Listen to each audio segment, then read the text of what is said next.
السلام عليكم. لا تنسوا الاعجاب بالفيديو والاشتراك في القناة تشجيعا لنا لنستمر بنشر المزيد إن شاء الله. What's going to happen when Iran is attacked? Naturally, the price of oil is going to shoot up dramatically. Apart from the fact that the US dollar will be collapsing. The Prophet said, alayhi salatu wassalam, it's a hadith of Sahih Bukhari, it is also in Sahih Muslim. He said about Akhiru Zaman, one of the signs of the last day, is that the river Euphrates, you have studied geography, haven't you? The river Euphrates will uncover a mountain of gold. But he went on to say that the believers must not touch it. We can understand if the gold came from the bank and it's riba, you don't touch that. But this is not coming from a bank. This is not the bank of Euphrates, this is the river. So this can't be haram gold. No, this is halal gold.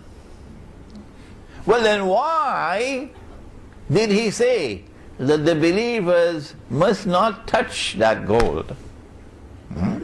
He said that mankind will fight over that gold, and that 99 out of every 100 will be killed.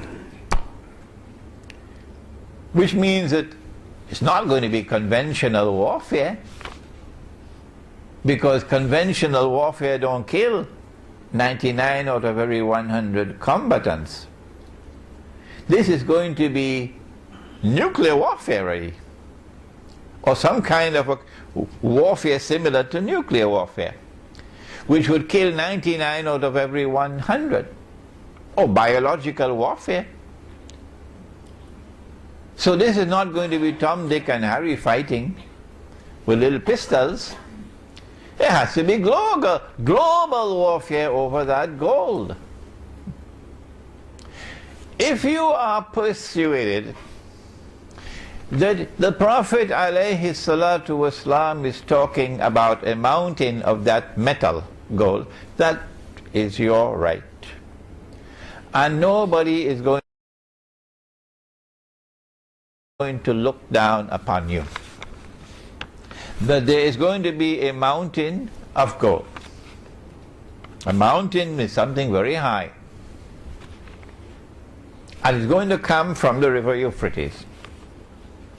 Or maybe you might want to say, well, the Prophet ﷺ is using symbolic language when he used the word mountain, and that what he meant was a large amount of gold, because gold is normally underground, under the river.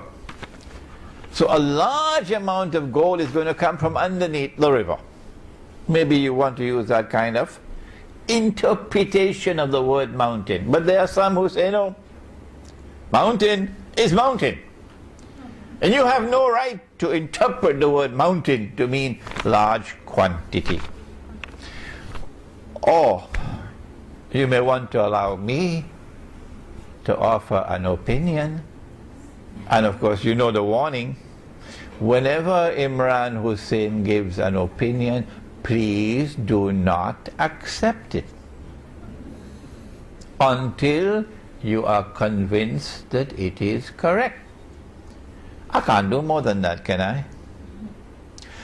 I want to suggest to you that not only is the word mountain being used symbolically, but also that the word gold is also being used symbolically. And that what the Prophet ﷺ is speaking of is black gold or oil.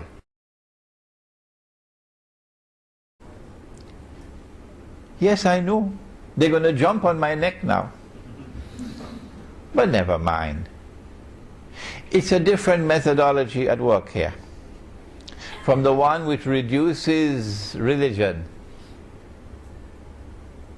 to text and insist that the text must always be interpreted literally, the Protestant version of Islam. Whereas I am offering a different methodology, where I'm using, if you'll excuse me, spiritual insight to try to put the pieces together to make a meaningful whole.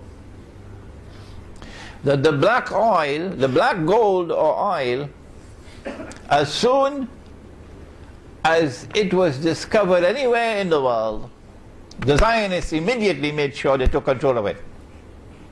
Everywhere in the world that oil was discovered, the Zionists ensured they took control of it.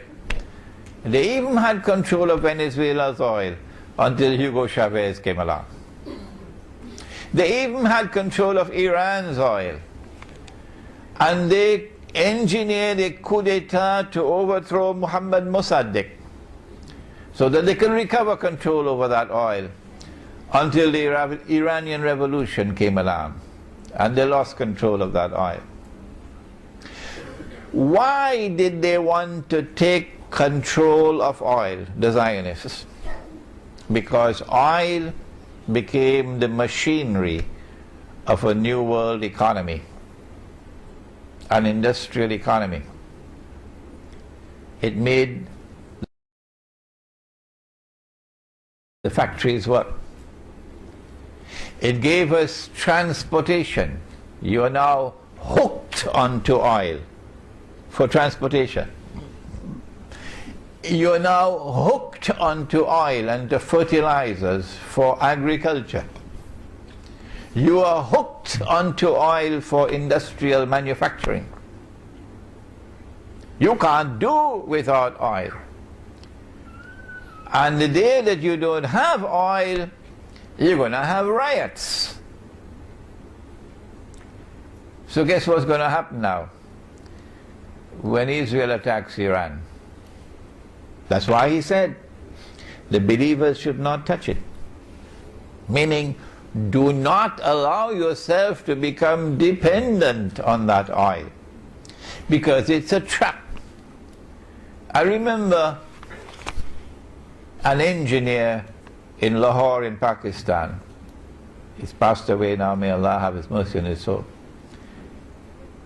who established an engineering company in Lahore, British trained engineer.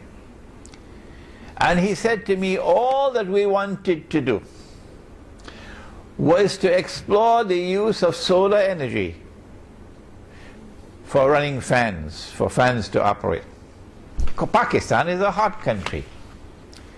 And if we could succeed in using solar energy for fans, we would cut the import bill on oil for Pakistan.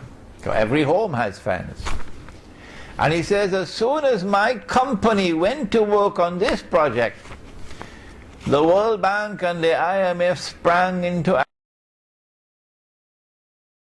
action and came down on the government of Pakistan to force our company to abandon this project.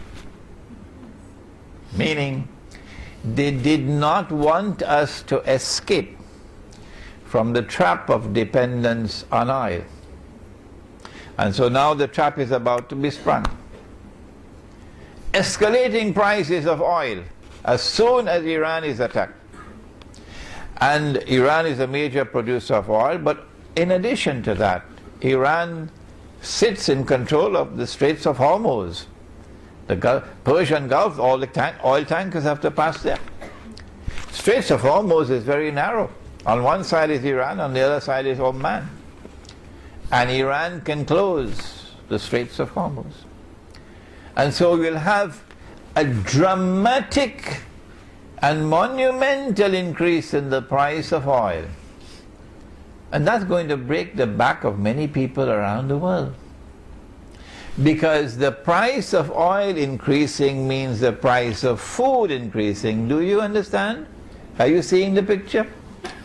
The price of food increasing, the price of transport increasing. The price of manufactured goods increasing, cost of living rising and rising and rising. And when people cannot afford, because of the increasing price, they're going to blame Uncle Sam, because he's the one who's been waging all these wars for the last 10 years. And Israel will take a little bit of the flak, but the media will ensure that the major blame goes on the United States. So I am suggesting to you that when the Prophet said, sallallahu ta'ala alayhi wasallam, the believers should not touch that gold, it doesn't make sense that he's talking about the metal. Why should we not touch the metal, which is halal? I'm suggesting to you, and you do not have to accept my opinion, once again, that this is a different methodology at work. From that